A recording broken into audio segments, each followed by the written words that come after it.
My name is Suzanne Nasser, and I am a full-time faculty member in the Counseling and Career Development Center. On behalf of my fellow Arab Heritage Month committee members, Sunda Smati McCarthy, Nina Shoman Dajani, Kip Kozad, Tamima Faruqi, Rana Judah, Kashif Shah, and Shada Farouk, I'd like to welcome you all to today's presentation. Before I introduce the topic and our amazing presenters, I'd like to thank the Celebrating Diversity Task Force and Moraine Valley for giving us the opportunity year after year to celebrate Arab Heritage Month. I'd also like to thank Troy Swanson and all of the library faculty and staff for welcoming us into this awesome space year after year. I'd also like to thank our instructors, Mike McGuire, Mary Fafalise, Dr. Mahaswais Dababna, Kip Kozad, and any other teachers that are in the house for bringing your students today. For those of you that are unfamiliar with Arab Heritage Month, it has been celebrated here in Chicago since 1991, when the Advisory Council on Arab Affairs successfully lobbied the City Council to honor Arab heritage during the month of November. How many of you knew that November was a designated month to celebrate Arab heritage? Show of hands. Cool, so some of you. It was created to help eliminate discrimination, bigotry, and racism against people of Arab descent by educating the public about Arab culture, civilization, and contributions to society. It is also an opportunity for us as Arabs to rejoice about who we are and to take pride in our rich culture, history, and traditions, especially at this difficult time in which Arabs and Muslims are criminalized, scapegoated, and politically attacked every day. We all know there is a huge number of Arab students here, and Moraine Valley has a long-standing tradition of participating in Arab Heritage Month and supporting this population. Every year, my colleagues and I, along with our hard-working Arab Student Union and Muslim Student Association members, respectively, look forward to celebrating this month on campus with all of you. It has afforded us the opportunity to put together numerous educational, social, and political events like today's No Ban, No Wall, Standing with Our Immigrant Communities, in which we will hear from representatives of two of the most important organizations in Chicagoland, the Arab American Action Network, also known as AAAN, and Organized Communities Against Deportation, also known as OCAD. So I'd like to now introduce our speakers. I'll start with Bassem Kawar, who's to my far left over there. Bassem graduated with a Bachelor of Arts in Sociology from DePaul University, where he was a student organizer. He is one of the leading community organizers in the Arab community of Chicagoland. He was a full-time field worker for the Chuy Garcia for Mayor campaign in 2015 and a staff organizer for the Arab American Action Network for almost 2 years, before recently becoming the advocacy specialist for the national campaign to take on hate. Bassem is passionate about uplifting his community and believes that organizing and community development are the most effective approaches. Today, he will discuss the implications of the Muslim travel ban, an executive order signed by Trump on January 27th, which immediately barred immigrants and non-immigrant visitors from 7 Muslim-majority countries from entering the U.S. We are also excited to have with us today Rodrigo Ansores. Rodrigo is originally from, fill in the blank, Rodrigo. Aguascalientes, Mexico. Thank you. And was raised in Chicago's Pilsen neighborhood. He holds a Bachelor's of Science in Statistics from the University of Illinois at Urbana-Champaign with heavy coursework in economic analysis. Rodrigo started organizing with OCAD in 2016 and is currently supporting their policy and deportation defense work. In his day job, Rodrigo works at the Illinois Safe Schools Alliance, working with inspiring young people and writing LGBTQ-centric policies for school districts across the state. Outside of work, Rodrigo loves spending time with his family, being outdoors, and trying new fruits.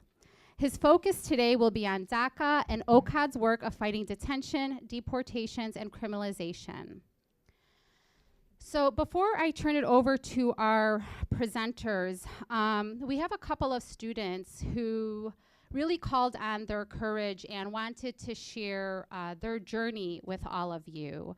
One of them, with permission, has asked me to read her story to all of you. So I'm going to do that, and then I'm going to turn it over to Karina, who will also be sharing her family's journey with all of you. I've had the privilege to work with Karina and the other young student who asked me to share her story, and I want to thank them for trusting me with their story and for being so brave and so bold in being here with us today. So I'll go ahead and read one of our students' story, and then I'll turn it over to you. Okay. I am a dreamer. I would love to be standing here before you today and sharing my story face to face. However, due to the fear that has lied within me for as long as I can recall, I won't fully disclose my identity to you. I'll tell you this. I'm an Arab Egyptian, 19-year-old female, and I would love to say that I am an Arab American, but we'll discuss why I can't say that later. Let me start by explaining my fear. According to USA Today, the Department of Homeland Security, ICE agents, have been able to deport 10,845 individuals between January 22nd and April 29th of 2017, since Trump took office. Due to everything that I have been through this year personally, I am overwhelmed with the thought that at any time I can be captured from the place that I call home since I was 4 and sent to some foreign country that I can't really relate to. Unfortunately, for an undocumented person, for a dreamer, there is no safe haven these days. Let me take you on my journey. I come from Egypt as a 19-year-old female. And again, I'd love to describe myself as an Arab American, but unfortunately, due to my current residency status, which is undocumented, I can't label myself that. It has to do with something as simple as a laminated piece of paper called a green card. In April of 2004, my family came to the United States, and I call Illinois home. After all, I did come here when I was just 4 years old, and I don't remember much about the country of my country of origin. As a child growing up, English was my first language, and I learned Arabic throughout the years. My family came to the U.S. so we can have better health care, education, and career opportunities. I was just in preschool, and my mom stayed at home to take care of us, and my dad worked a minimum job as a hairstylist. Although being a hairstylist wasn't my dad's major in college, he did what he could to get us by here in the U.S. My dad holds a degree in chemical engineering, and my mom has a degree in accounting, but these degrees became invalid when they moved to the U.S. My dad came here on a worker's visa and overstayed his visa, and although on multiple occasions he tried to apply for his green card, but was denied at every turn.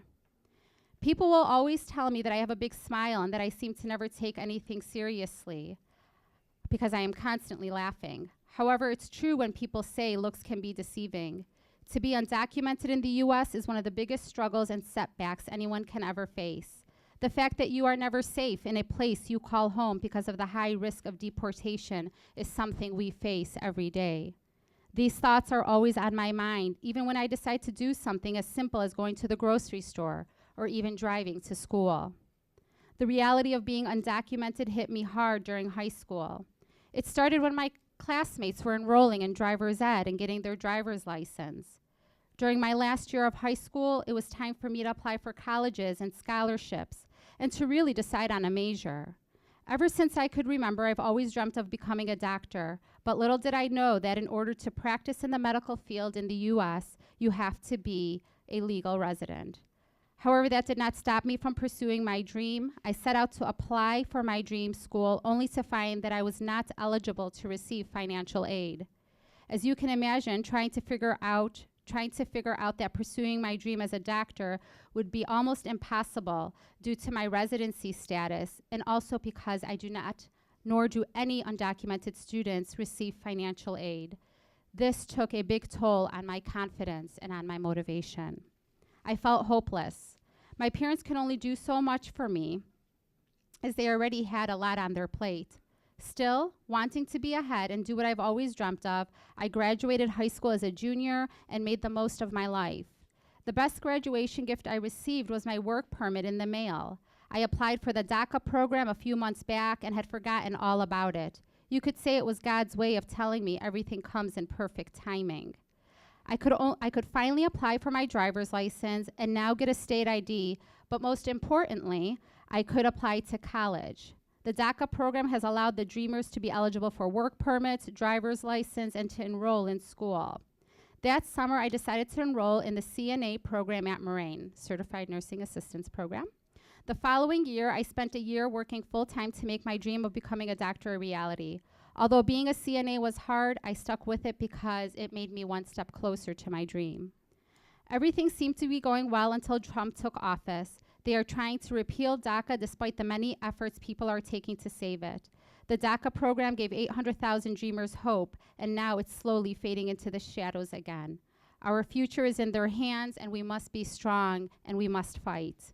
To be a dreamer is to have different layers of personality, from the hopeful, innocent, and dreamy layer to the hardworking, dedicated, and strong layer, to days of hiding in the shadows and living in fear because you are reminded of the deportations taking place. Today, I'm showing you all the layers that make up my personality. I'm thankful for how far I've come, and I'm thankful to be supported by such an amazing group of classmates, professors, friends, and family. I'm thankful to call Moraine Valley my second home, because if it wasn't for the support this school has shown to the Dreamers, I wouldn't be here today telling you my story.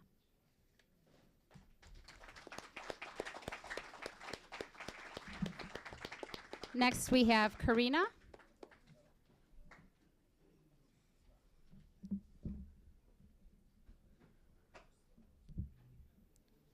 Hi, my name's Karina. I don't know if you could all hear me. Good. Little quiet? Okay. Sorry. All right. So my name's Karina, and I'm 21 years old. This is my 5th semester here at Moraine Valley Community College. And right now, I am working in my associate's transfer in arts, and I'm hoping to transfer into UIC in order to get my bachelor's in political science, and eventually using that to go into law school. So my dream was always to go into immigration law because of my experiences that I have within my family and my community as well. I'm sure you might all be thinking, she's probably a dreamer. Unfortunately, I'm not. I was born and raised here in the city of Chicago. However, I'm here to speak in regards to my family, which most of them are undocumented. So it's not easy to talk within my family situation. Most importantly, in regards to my dad, because for my dad, he is undocumented. And for me, I always live in fear in regards to like anything such as if he goes to work, I'm afraid that I'm never gonna see him ever again. But however, coming over here and speaking in front of you guys is kind of hard for me. But my dad told me to speak up and speak out. So here I am today speaking in regards to my father and how he is as a person, and that not what you guys hear on the TVs or anything in the news is not what you guys think it is. My dad's someone to be proud of. He works very hard and helps his family to strive and become someone better in the future. He values education and encourages me to do well in school. He's someone that is involved in the community and volunteers with our church. So he's someone that you might call an example of a perfect American. He doesn't involve in crimes. He's rarely outside doing anything bad. He doesn't sell drugs. He's not a rapist. So he's not one of the names that Trump called in regards to many of immigrants. Well, the only reason why I'm here is that I want to point out these things because our administration says that the exact opposite of us, and they were all supposedly bad hombres, and that we are rapists and that we are criminals. I'm here to ask you guys to challenge these hateful comments and to challenge the policies that impact our families. Thank you, and thank you for hearing me out. Thank you. Okay, thank you to our students and their testimonies. I'd now like to turn it over to Bassem and we will have time for Q&A at the end of their talk. All right, good morning, everyone. Can everyone hear me well? Loud enough? I would like to start by thanking Susanna and the committee for putting this program together, this panel, all the organizing that came into this. So today I'm here to talk to you about the Arab American Action Network. I'm going to refer to it as the AAAN. I'm going to talk about some of the programs that we have, who we are as an organization and what we do. Then we're going to get into the Muslim ban organizing and how we managed to do what we did at O'Hare Airport. And then from there, we're going to shift on the implications on the students, the student community. What is it? 1, 2, 3 Muslim bans later. So first, to talk about the AAAN, the Arab American Action Network, at the AAAN, we strive to strengthen the Arab community in Chicago and the southwest suburbs. We focus on building the capacity to be active agents for positive social change. As a grassroots nonprofit, our strategies include community organizing, advocacy, education, providing social services, leadership development, cultural outreach, and forging productive relationships with other communities. Our 3 main programs include youth services that operates out of Stevenson High School, the Family Empowerment Program, where we provide citizenship and ESL courses, and social services to meet the immediate needs of the community. And then our youth organizing program that leads the campaign to end racial profiling. So the campaign to end racial profiling, which is mainly led by Arab, Latino, and Black youth ages 13 to 18, focus on 3 main demands. One is the closure of the Illinois Fusion Centers. The Fusion Centers are data warehouses where a lot of the information gets dumped and then gets shared with federal and other law enforcement agencies. So there are connections here to the program that we're looking to end, a racist program called SARS, which is our second demand, to end the use of the racist SARS program, suspicious activity reporting, which clearly racially profiles our young people, and it has other more implications, which we could talk about outside of this panel, because it could take days to talk about that. And then our third focus of that campaign is to end the CVE program, the Countering Violence Extremism, which is clearly a racist program, and that's also 3 days worth of conversation. Some of other campaigns that we're involved in that the AAAN is leading, along with the Campaign to Take on Hate, is holding a Payless Township trustee accountable, Sharon Brannigan. She had made some anti-immigrant, anti-Arab, and anti-Muslim racist comments, and we've been organizing for the past 4 months to hold her accountable. We can also have a conversation around that, or you can follow us on social media to learn about the updates and upcoming events. So now to get a little bit into the Muslim organizing. I think it is key and central to answer one question. What is this Muslim ban really about? Is it about national security as they claim it is? Keep in mind that there is an extreme and a brutal vetting process that's in place. Here are some facts which our current administration does not like. The US has bombed or involved in destabilizing every single one of the countries on the first Muslim ban, the 7 countries, and the entire region overall.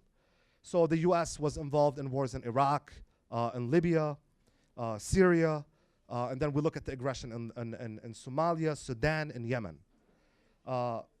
So I think it's key to understand that our US government and our foreign policy is creating these refugee crises, causing people to flee their homes. And then we get a Muslim ban where Trump says, we're doing all that to your countries, taking your resources, starting these wars, destabilizing your governments, but you cannot flee to the United States. And clearly, we all know what's happening in Syria. We see what's happening in Yemen.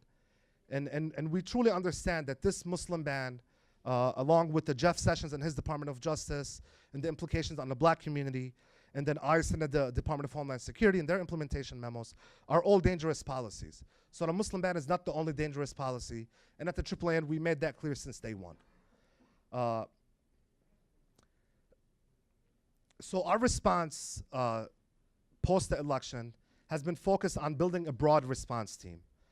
So with the Muslim ban organizing, we focus on creating a platform for Asian Americans, for Africans, for Latinx community, black, labor, and other oppressed folks to discuss our collective resistance. So it was never just about the Muslim ban, because once again, it is a dangerous policy, but other policies impact a lot more people.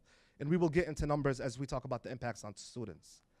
For us at the AAAN, it was not just a tactical decision to build that broad response. It is actually a strategic strategic approach.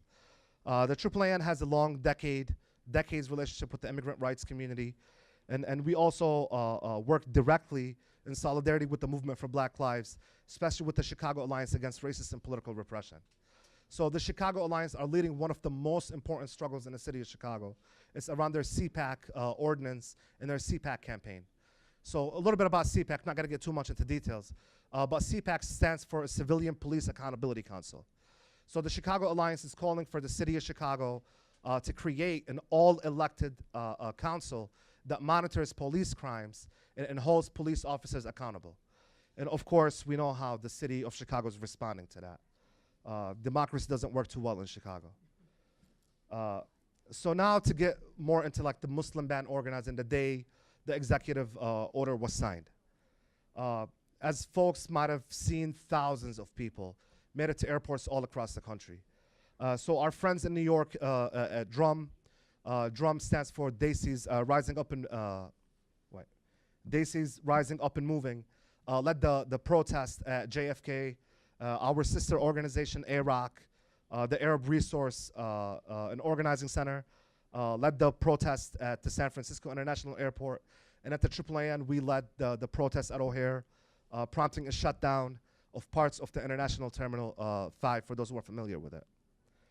So when we kind of called for the protest and made our way to the airport, we went there with clear demands. Our demands were 22 people are detained, 22 people are freed, and then business goes back to usual. So it was strategic to say no business as usual, since you're interrupting people's lives by detaining these people who were in transit while this order was signed. We will interrupt the operation of O'Hare Airport. And successfully, by the time our rally ended 5 hours later of shutting down parts of O'Hare, all 22 detainees were freed.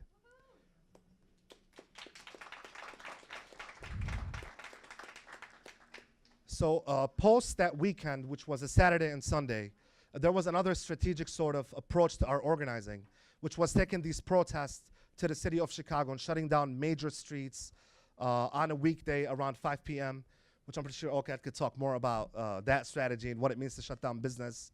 Of course, people leaving the city at 5 p.m. around traffic time. But at the same time, the courts were getting to work and putting a halt on the first Muslim ban. So as Trump's ban was being battled in court, clearly the judges and the courts were quoted saying that the chaos at airports influenced their decision. So this is all power to the people, all power to the organizing that we did on the streets. Yes, the courts have a role in this, but if it wasn't for the people's movements and the response from the people, then the courts would have never acted on the Muslim ban. So post the Muslim ban organizing, which we know it is not over. There was a 1.0, 2.0, 3.0, and this administration is going to continue to pursue this Muslim ban. What have we been up to since the organizing around the Muslim ban 1.0? So at the AAAN, we made sure that we conducted Know Your Rights workshops that were accessible to the community. So our workshops were in Arabic and English, attended by a variety of community members and supporters. We also distributed widely thousands of Know Your Rights flyers. Some of them are on the table. You could also pick up on your way out. And we also put together these palm cards in Arabic and English, and they're foldable to go in wallets. And basically on these cards, it tells you your rights dealing not just with ICE and the FBI, but also with local law enforcement. You don't have to speak to them. You know, you can always hand them this card and say, speak to my attorney. There's a hotline on here that you can always call and report any activity of DHS, Department of Homeland Security, FBI, or ICE. And those are being distributed on a daily basis. And then I think it's important that we continue to hold these teach-ins and use every single platform like we're using today to talk about this issue of Muslim ban and the impacts of the Muslim ban. So now to fast forward and talk about what does that mean to students? What are the impacts on students? We know that 3 bans later, the third ban, there's a lot of uncertainty around it. It is in courts right now being discussed. We don't know if it's going to be reinstated, if it's going to be halted. But this third ban, which replaced the Muslim ban 2.0, which had a 90-day ban on 6 Muslim majority countries, I'm going to say them again and kind of speak about the added 3 countries on here. So Syria, Somalia, Sudan, Libya, Yemen, Iran. And the newly added countries are Venezuela, Chad, and North Korea. This next part, just to put it on the record, I am not a legal expert, but I've done some really great research. And I'm going to have to read some of this. And it might get a bit confusing because I get confused myself. So there is a ban of all travel from North Korea and Syria. And that includes students, visitors, immigrants, non-immigrants. All travel is halted. For Venezuela, the ban is, there's a targeted ban limited to certain government officials and their family members. All Iranian immigrants, and I'm going to talk a little bit about that as well, and most non-immigrant visitors will be banned. Nationals from Iran traveling on student F&M and exchange visitor J visas will be able to enter the US, but subject to enhanced screening and vetting requirements. What does that mean? We already have a 2-year kind of screening and vetting process in place, and now there's an enhanced sort of screening and vetting requirement. Look, no one knows what that means. Non-immigrant visitors, including students and scholars from Somalia, will be permitted to come to the US, but will also be subjected to the same kind of heightened screening. The new restrictions do not limit travel by visiting students and scholars on FJ or M visas who come from the other 3 countries, which are Chad, Libya, and Yemen. However, in suspending all travel on business and tourist visas, the B visas, from these 3 countries, the new restrictions could provide students and scholars from coming to the US for short-term visits. So what does all this mean?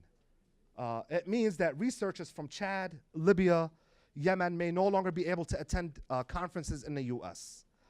And other non-immigrant travelers from additional countries named will be subjected to yet further enhanced screenings and vetting. So what is that approach helping fuel? So what is helping fuel is the ongoing certainty felt by students and scholars and other travelers from across the world since the first Muslim ban took effect. So I have a chart here that I'm not going to get into too much details, but to kind of give you an idea of how many people are being impacted by this third Muslim ban. Are folks familiar with Palos Hills? Worth? So the population of Palos Hills and Worth combined of student community will be impacted. So we're looking at a number of 28,000 students. So those are international students and international scholars. And I think it's important to mention that the 11th leading country of origin for international students in the US, according to the Institute of International Education, is Iran.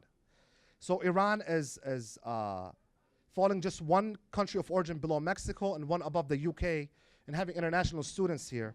And that number is looking at 12,269 international students and 1,891 international visiting scholars. So look at the impact on higher education by eliminating 28,000 talented students and scholars. And I mean, the 28,000, that's a big number. Just like now that we've seen the numbers, I think that from the 2 testimonies that we've seen, there's also an emotional implication on students.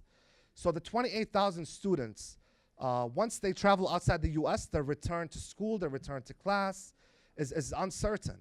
They don't know if the new ban's gonna be installed, if they're gonna be stuck outside the country. And we've seen it with the first Muslim ban. And there's, I think a doctor at Christ Hospital, which we're all familiar with, that was stuck in I believe in Jordan on his way back. And he was of, folks might help, he was of Syrian descent, right? Syrian descent that was stuck in the Middle East, could not return. And it took a lot of court cases to bring him back to his residency at Christ Hospital.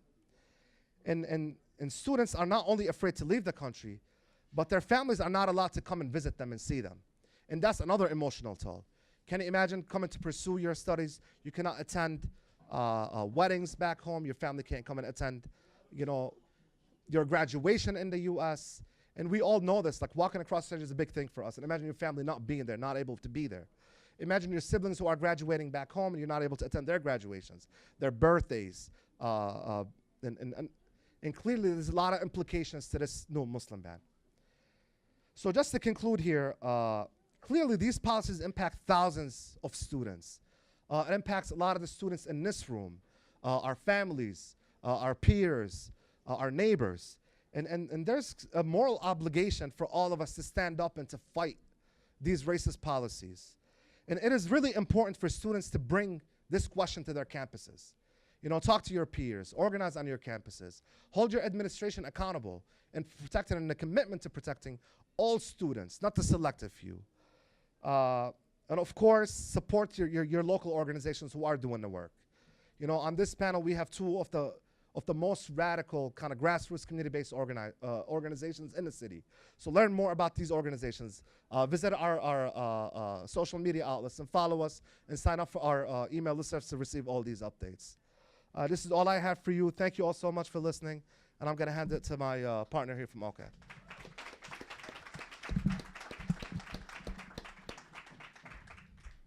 Hi. Can folks hear me okay? Is this thing on? I can't tell.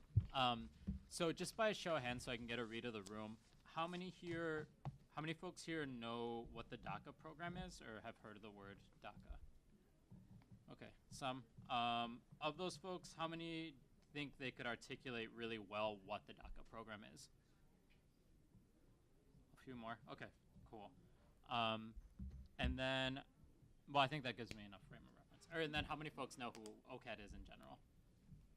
Cool, thank you. All right, so that just helps me out a little bit. So I'll begin by talking about OCAD and the work we do, and then I'll talk a little bit about DACA because I feel like that's probably pertinent to this like campus and the students here. And then OCAD doesn't have a really organized response to the rescission of the DACA program, so I'll just tell you then about what the work is that we are doing in the city of Chicago. And so OCAD stands for Organized Communities Against Deportations, right? And OCAD was born out of the work of the Immigrant Youth Justice League. And so the Immigrant Youth Justice League was young undocumented Chicagoans who started to organize against deportations and for, at the time, the DREAM Act, right? And so the DREAM Act is the birthplace of DACA, right? It was a piece of legislation that would have given young undocumented people similar benefits to what the DACA program has given a lot of young undocumented people. And it was born out of the case of a young undocumented person who was convicted of a DUI, and he was placed in deportation proceedings. And what he found out pretty quickly was that his legal options were pretty limited because he had been convicted of a DUI. And then he found out that when he went to nonprofits and immigrant rights organizations and elected officials, they wouldn't actually support his case because he had been convicted of a DUI, right? So in terms today, we would probably consider him a dreamer, like is often referred to, right? But at the time, no one wanted to support him because of his DUI conviction. And so his own friends started to organize around his deportation, right? They wanted to keep him in the United States where he belonged. And they were pretty successful, right? They made his story really public. It got picked up by a lot of media outlets. A lot of elected officials who weren't going to support him started supporting him, right?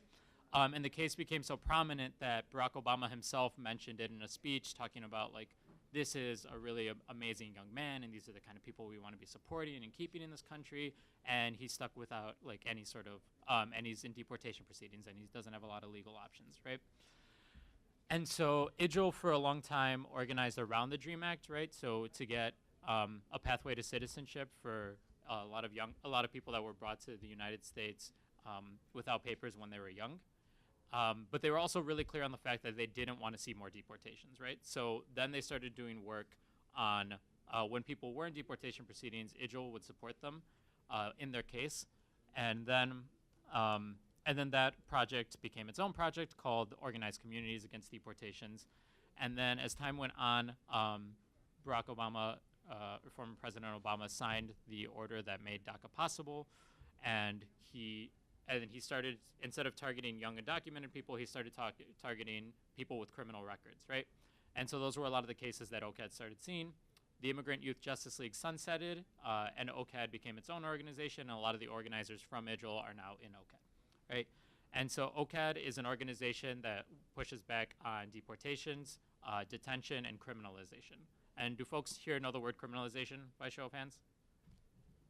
Okay, decent amount. So criminalization is or the act of criminalization, like for example, if I was criminalized, it would be because the state says that I've committed a crime, right? And because the state has actually pursued my conviction of that crime, right? A lot of us do things that may be considered crimes or civil violations, right? And we're often not targeted for them, right? But in the case of criminalization, people are targeted for them, right? And the people that we see often targeted are black people, right, in the United States, brown people, and that can be, a lot of times those are immigrants from Latin American countries or from Arab countries. And we just see it in all sorts of cases, right? And we see it again with like queer people, trans people, all sorts of demographics, right? Disabled people, huge demographic as well. And so what we do at OCAD is we fight against those three, right? And we do it for anyone, right? So I think a lot of times we hear in the media about some people deserving to stay, right? Like some people being hardworking, some people contributing to the US economy or what have you, and them deserving to stay even though they don't have papers, right? And then the rhetoric, on the other hand, will always be, well, the people who are criminals should be deported, right? We don't actually believe that to be true, right? Because we don't think there's a humane way to detain someone, to keep them in a prison and keep them in a cell, and to deport them and to separate them from their family, right? So a lot of the cases and a lot of the people we work with are people with criminal records, right? And we're very clear on that. We believe that a world is possible where we don't have police, where we don't have prisons, and we don't have detention centers, and we don't have deportations, right? And we believe that for a number of reasons. I think if you don't know the terms transformative justice or restorative justice, those would be good terms to look into. And essentially that's just that people can change, right? And that harm can be restored, and that often the systems we have in place don't restore any harm that's taken place, right? Survivors of all sorts of violence may not actually feel like they've gotten any justice or that any healing has happened if the person that committed that act of violence just gets locked in a cell, right? And so that's OCAD as a whole, right? And we do individual campaigns one-on-one. We just missed Genoveva, but this was a conference for Genoveva right here. And so Genoveva is someone that's in deportation proceedings, actually no longer in deportation proceedings because we won her case, but someone who was in deportation proceedings until literally last week for several years. And so we work with a lot of people like Genoveva. They can come to us, and these are people with limited legal options, right? If you have a good legal case, we'll refer you to an attorney. If you don't, we'll take your case, right? And we'll work with you, and you have to join the organizing, right? So our membership is largely people that have been or are in deportation proceedings, right? And they support themselves, and they support us in the organizing. And then we also do policy work, right? Because in order to end deportations, we have to change immigration law, right? So we do policy work at a local level and at a national level. And that's from a rally because we're trying to change the Sanctuary City Ordinance here in Chicago, which I'll talk about more later. But so that's the work of OCAD. That's the birthplace of OCAD, right? And so when I talked about the Immigrant Youth Justice League, those were the young undocumented people that made DACA possible, right? So before Barack Obama signed the executive order that started the DACA program, he was very clear on the fact that he didn't want to do something like that. He told people that we had to go through Congress, we had to get some sort of legislation passed, that this wasn't the way it should work, I shouldn't have to sign an executive order. Then he started saying it was unconstitutional, that it would get challenged in courts. And he was like really clear on the fact that he didn't want this to happen, even though people were asking them to do this because the DREAM Act wasn't moving through Congress. And so what young undocumented people started doing is during his re-election campaign, they started going to his field offices and wearing caps and gowns and sitting in there and demanding that he do something, right? And being very clear on the fact that he wasn't doing anything and being very clear on the fact that he was deporting millions of people simultaneously, right? And so after all this public pressure, he actually did sign the executive order that made the DACA program possible, right? And the DACA program is Deferred Action for Childhood Arrivals. And what that program does is it's an immigration option for people who were brought to the U.S. When they were young without papers and who have lived in the U.S. There's a lot of requirements for it. Generally, you have to be, you either have to have graduated from high school or at least be pursuing a high school degree. And then you have to have pretty much a spotless criminal record in order to be eligible for the DACA program. So out of the 12 million undocumented people that live in the United States, DACA has benefited 800,000 people, right? So a really small amount of the population. And so And all that to say is that the DACA program did not give people a pathway to citizenship, right? There was very, very small numbers of people that did end up getting residency through the DACA program by exploiting some loopholes. But other than that, people who were accepted into the DACA program got a work permit, they got a social security number, and they were able to use this stuff like attend college at a four-year university, open bank accounts, get health insurance, get work in places that required work authorization, right? And so I would say that the stuff that students need to know about DACA is that young undocumented people made DACA possible, like I've said multiple times up here, right? And that I think any responses that are led by young undocumented people are what we should be following, right? I think there are going to be a lot of people in Congress, a lot of US citizens that are going to tell us what we need to be doing, right? And how to best respond to it. But I think the people we should be listening to are the people that are most directly impacted, right? And so if a DACA recipient is telling you to do something, or if a group of DACA recipients is telling you to do something, we should be following their lead, right? Because without people like them, we wouldn't have had DACA to begin with. And so if any of you saw Nancy Pelosi's press conference like a month ago, 2 months ago possibly, she was shut down by a bunch of young undocumented people. Did folks see that in the news?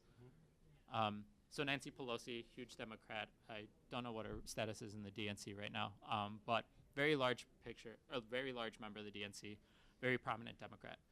And she held a press conference talking about like this DACA response, and young undocumented people shut it down, right? They stole the mic, they hijacked her press conference, and they were very clear on the fact that the Democratic Party has deported 3 million people in the 8 years Barack Obama was in office, right? And that whatever response was gonna come from the Democratic Party could not come with deportations, right? That they could not trade the DACA program or some version of it for a border wall, right? And there were very mixed responses to that, right? Some people were really upset about this. Some people thought that these people were misguided and that they should be actually working more, or they should be thankful that Democrats are doing anything for them right now. So very mixed responses. About like a week or 2 weeks later, Nancy Pelosi came out and said that any similar program to the DACA program would not come with a border wall attached to it, right? So it worked, right? These young undocumented people were effective in their organizing, and I think we just need to keep looking at them if we're gonna ever figure this out. So, as OCAD though, we don't have an organized response to DACA because our work, although we deal with, because we work with undocumented people and because OCAD's leadership is undocumented, I'm not, I'm a US citizen, just to be clear on that. We focus on deportations, detention, and criminalization, right? And so right now what that means is that we don't see anything positive happening at the federal level, right? We don't expect Congress and Donald Trump to sign something that is good for immigrants, right? And that will lessen the number of deportations, right? Like that's not something we're expecting. So we're looking at local policy change, right? And so have folks heard the term sanctuary cities? Yes, it's in the news a lot. And so a sanctuary city, there's no clear legal definition of it, but it's essentially a city that will limit its cooperation with ICE. There is essentially no major city in the US that does not cooperate with ICE in some way, shape, or form. It just says that they will limit it. And so each city has its own limits that it imposes. Some counties will do it. Cook County actually has a really strong ordinance. The city of Chicago, not so much. They're very clear on the fact that they will share information with federal government, even ICE, right? So if you are stopped by the Chicago Police Department and then your information is sent to the fusion centers that Bassem talked about, that information will easily be shared with ICE, and ICE will know exactly where you live and what your name is and how old you are and all this other information about you, right? So they're very clear on the fact that they're willing to do that. They're also very clear on the fact that they believe this rhetoric that is everywhere, essentially, that criminals deserve to be deported, right? The weird thing is that their definition of criminal often doesn't actually mean that the person has been convicted of a crime. So what they define criminal as is someone with an outstanding criminal warrant, right? So that means someone, like a state's attorney, thinks you've committed a crime, and so they're going to issue a warrant for it. You haven't been convicted of it. You haven't even been in a courtroom yet, probably. But someone out there thinks you might have done it, and thus the city of Chicago thinks you don't actually deserve any protections from ICE. And then the second one would be if you've been convicted of a felony, right? And sorry, I didn't even talk about the scope of the ordinance. So the way that they define sanctuary is essentially if you're detained but if you're arrested by CPD, they won't turn you over to ICE directly, except in these 4 cases, right? So if they arrest you and they see you have an outstanding criminal warrant, they'll hold you for 48 hours until ICE comes to get you. And then if you have a felony conviction and they stop you on the street and they arrest you for whatever reason and they see that felony conviction on your record, they'll hold you 48 hours until ICE comes to get you. The thing with that is that you can only be in CPD custody and have a felony conviction if you've served your time, right? Because CPD doesn't go to prisons and arrest people, right? They arrest people in the street, right? So if you have a felony conviction and you've been arrested by CPD, you've actually served your time, right? A judge or a jury has said, this is the debt you owe to society, and you've paid that debt, and yet still the Chicago Police Department and the city of Chicago doesn't think that you deserve to be in this country, essentially, right? And then we have, if you're included in a gang database, right? And gang databases exist everywhere. Chicago has one that we're doing a lot of work on right now. And so there are essentially not very clear guidelines on who gets put into the gang database and why, right? It can be for something as simple as the clothes you're wearing, right? So if you're wearing a red and black hat and someone stops you on the street, they take your information, they can put you in the gang database, and you'll never even know it because there's no way of knowing if you're in the gang database. And so we have a case right now of Wilmer Catalan Ramirez, and he is a Guatemalan immigrant who lives on the southwest side of Chicago, who has been stopped by the police because he's brown and he lives on the southwest side of Chicago, right? And in his stops, at some point he was put in the gang database, right?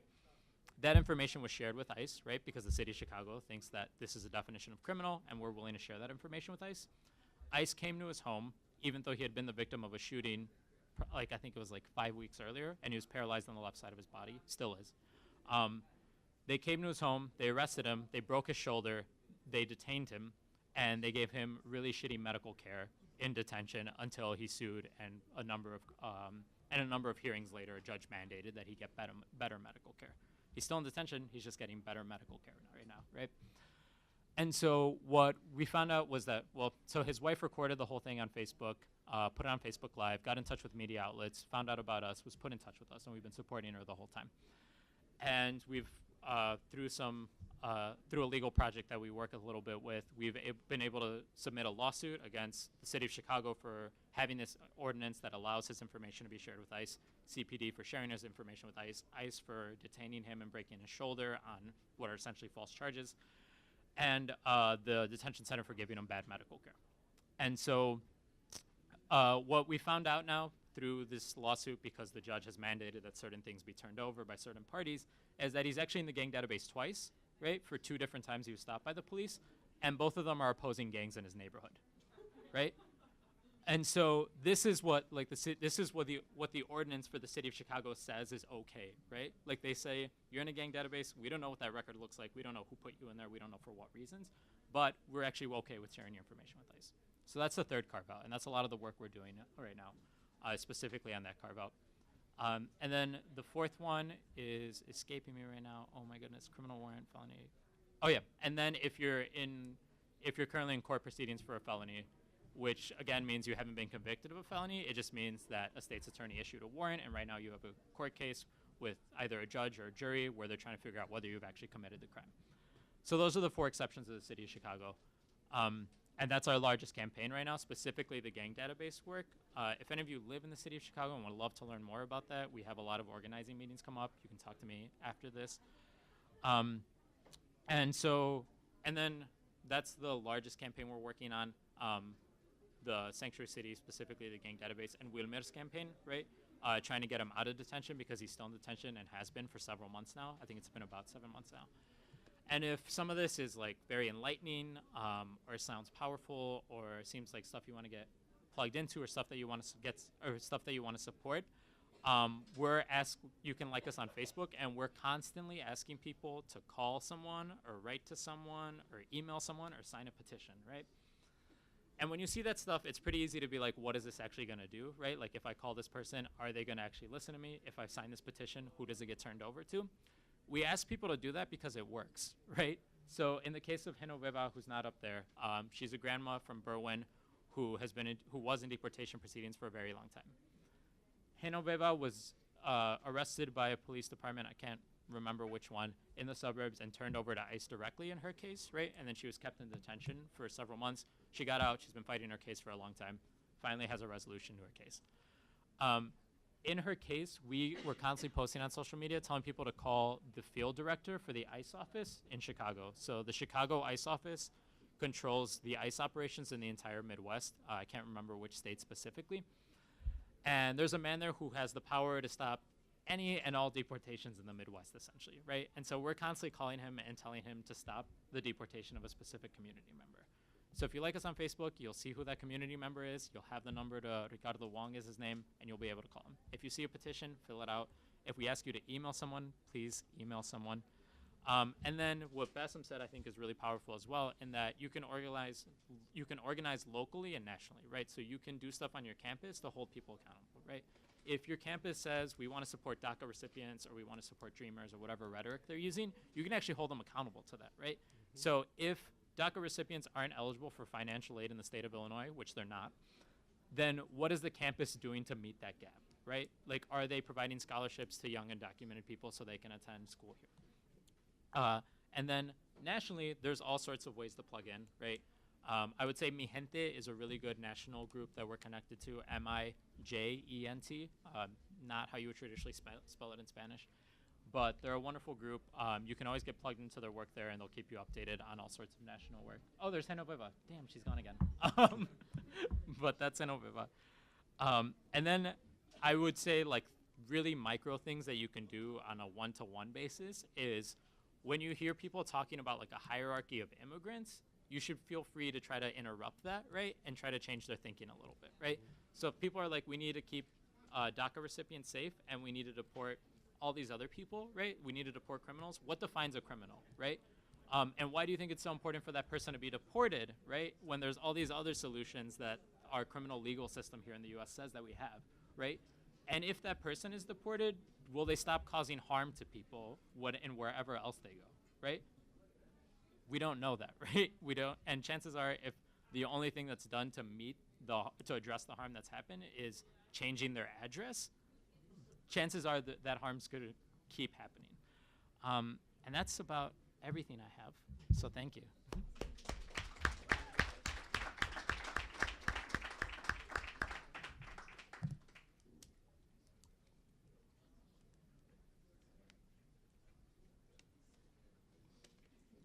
Can we give it up for Bassem and Rodrigo one more time? I hope you all found the information to be valuable. Please talk with your peers, your classmates, encourage discussion in your classrooms about these two important topics, and organize with your student clubs. We have a resource table over there. We have information about ALAS, Alliance of Latin American Students, the Arab Student Union, the Muslim Student Association. As Rodrigo said, we have to follow the example of all of you. If you set the pace and the tone, we will follow you. So do this in your student organizing groups and in your clubs. I want to make a couple other announcements. We are going to open it up for Q&A, so please stay put. We have till 12:15, right? So don't go anywhere. Our events for the rest of the month, please pick up a flyer for the Arab Heritage Month. We do have other events throughout the month, so grab yourself a flyer. The POM card, information on how to protect yourself, things about DACA, about the Muslim travel ban. AAAN and OCAD bought some resources with them, so pick those up as well. We also have a really other important events taking place on campus on Tuesday, November 21st in the Fogelson Theater. We have Sahar Francis, who is the director of Ad-Damir, and she's coming to talk about the Palestinian political prisoner situation in Palestine. Many of you may have been following the 40-plus day hunger strike that took place several months ago. The Palestinian political prisoners went on a hunger strike to demand that some of their basic human needs are met while in prison. So if you're interested in learning more about that, please pick up the flyer that's on the resource table. Again, it's here on campus and in the Fogelson Theater on November 21st. Finally, the bookstore is here selling some amazing books. We had an author conversation and reading yesterday by Sahar Mustafa and Naveen Shayabna, and their books are on sale in the back. So please visit that table and purchase your book.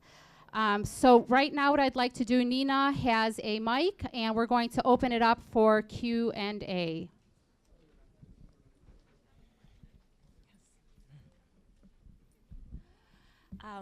Hi, Rodrigo, right?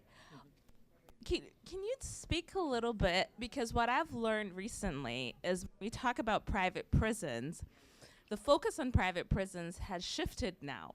So now what I've learned is that the private prison industry is now investing in prisons for undocumented immigrants. Can you speak a little bit to that? Have you guys had any work with that? Do you know anything about that? Yeah, so OCAD is a completely volunteer-run group. So this isn't my day job. I don't get paid to do this, right? I do this because I care about it. So all of us essentially have day jobs. Some of the members of OCAD in their day job have done work specifically around detention and working against private prisons and prisons in general.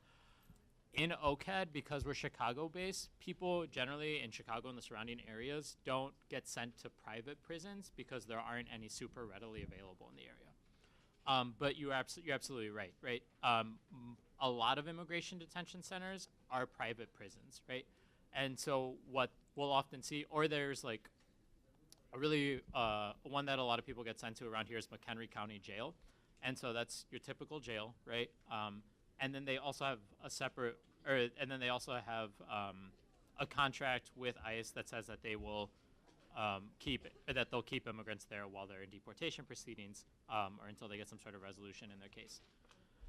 And even in that center where it's not a private prison, people have to pay a lot of money for really basic needs, right?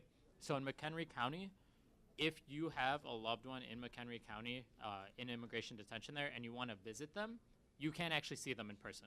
You have to go to the building and you have to look at them through a screen, right? They have a little handheld tablet and you look at it and they look at it, and you have to go there and you have to pay them a fee to look at your loved one on a tablet, right? If you want to talk to someone on the phone, you have to pay a fee to talk to them on the phone. Commissaries exist in all prisons essentially, but in immigration detention, they're often really jacked up in prices, more so than prisons. And a commissary is like, if you want this specific toiletry or if you want this item that's not readily available to you in the prison, someone puts money in your commissary and you decide to buy that there, right? In immigration detention, those rates are even higher, right? So it's like people paying like $10 for a bar of soap, stuff like that. And so people are making money off the detention of immigrants, right? And Congress has actually mandated that there's a minimum number of beds that we need filled every single day, right? And what's the motivation for that, right? Other than for profit, right? When we're constantly opening new private prisons. And so right now that number is 34,000. The actual number of immigrants in detention is in the 40s or 50,000. So they're not really concerned about meeting that 34,000 quota for the moment, right? Or falling below it. And the private prison industry complex has shifted a lot of its focuses to immigrant detention, just because there was an order under the Department of Justice like a year or two ago that said that they would start phasing out private prisons at the federal level. Prisons, though, not immigrant detention centers, right? So they shifted a lot of their focus to immigrant detention. Prisons now, I believe that order's been rescinded, right? So there's not actually any more of a plan to phase out the private prisons. But looking at the administration's rhetoric, the private prison industry complex still feels like that's where the money's going to be for them, right? So they're looking at starting more contracts with local county jails or local prisons, or just opening up new prisons. Thank you. Other questions? Kip? I'd like to thank both of you for coming today. Very enlightening. Bassem, I was wondering if maybe you could share a little information about the protest against Trustee Brannigan and where that is right now, and maybe explain the demographics and why it's such a big deal here in this area, and then maybe encourage some of the people here to participate.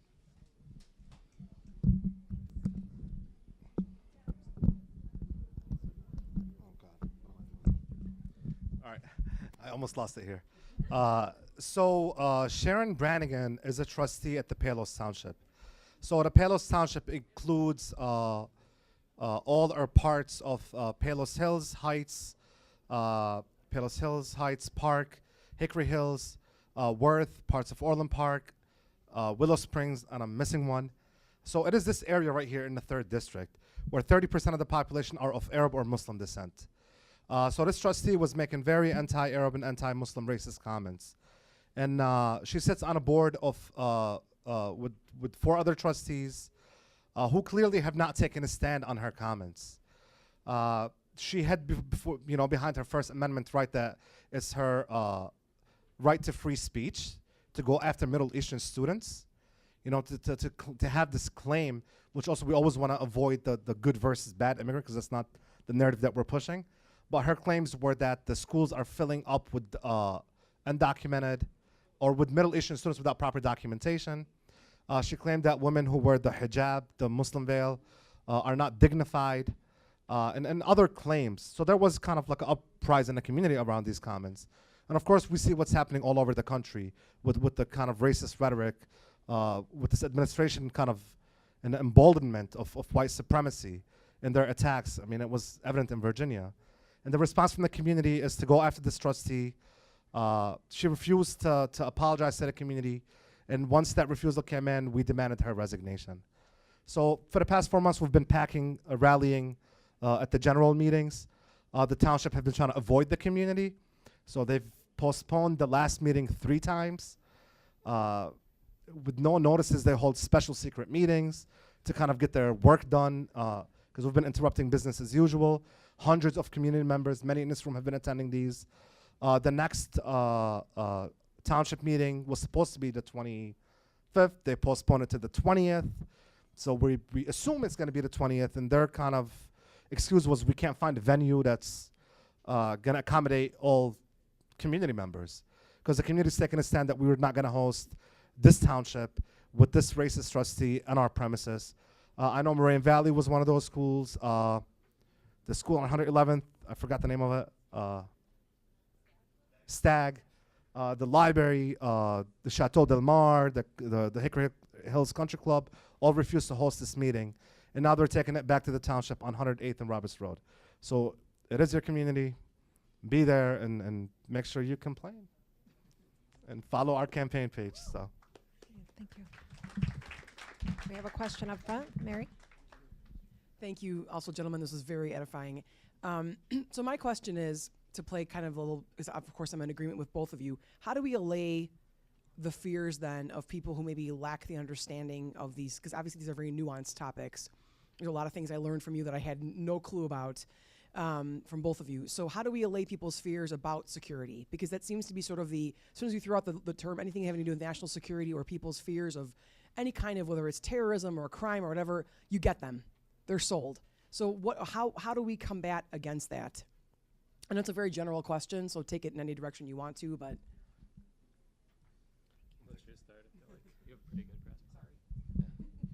Yeah, I think when we say national security, I think what does it mean, like the national security and the threat of terrorism? If we look at the mass shootings in the U.S., and this is not to battle any narrative out there, mass shootings have been conducted by white, middle-aged white males. So do we hear any rhetoric saying we need to ban all middle-aged white males from movie theaters, from schools? So I think we have to look at the facts here and kind of the origin of these policies.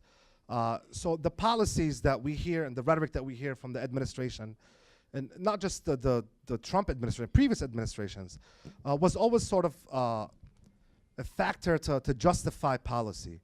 So an example, Trump goes out and claims that Mexican immigrants are rapists and criminals and gang members. And then the next campaign promise was to build a wall. So I mean, is this how we justify it? And then every time we hear about, like, you know, from their office to report crimes committed by immigrants, the Voice office. So it's all fear mongering that's building up within, you know, Americans, people in the United States.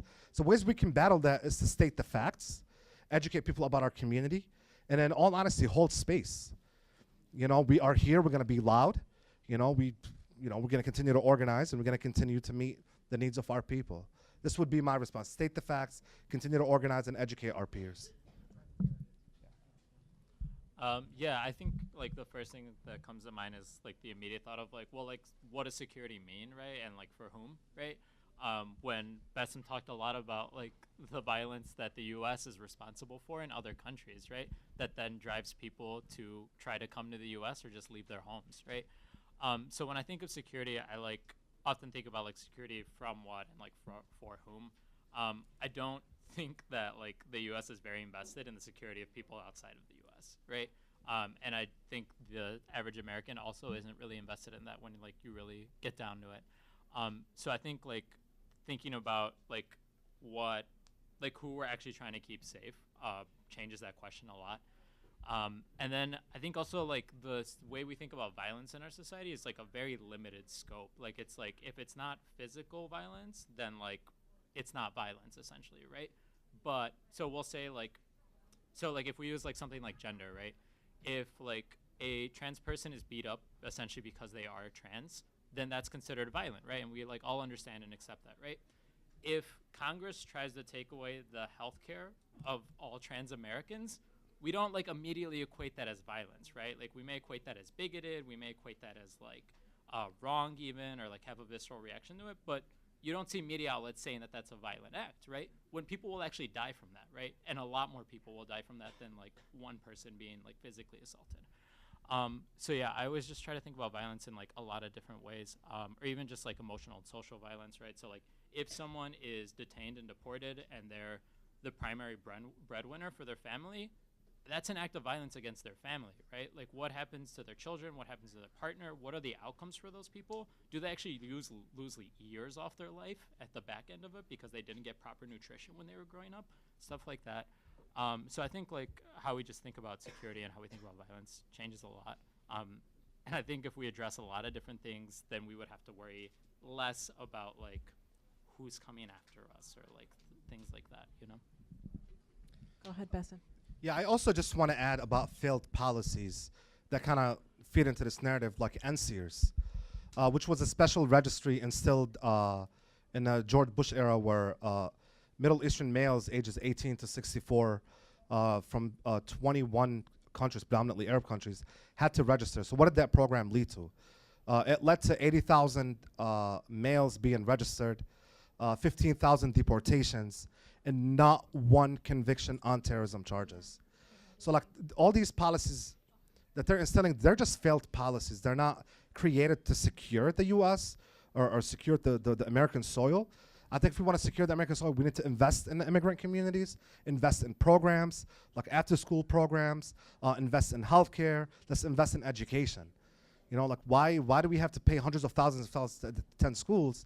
And then like even undocumented and immigrant students have trouble with access to schools. So instead of investing in these failed programs, I think we should invest in the social well-being.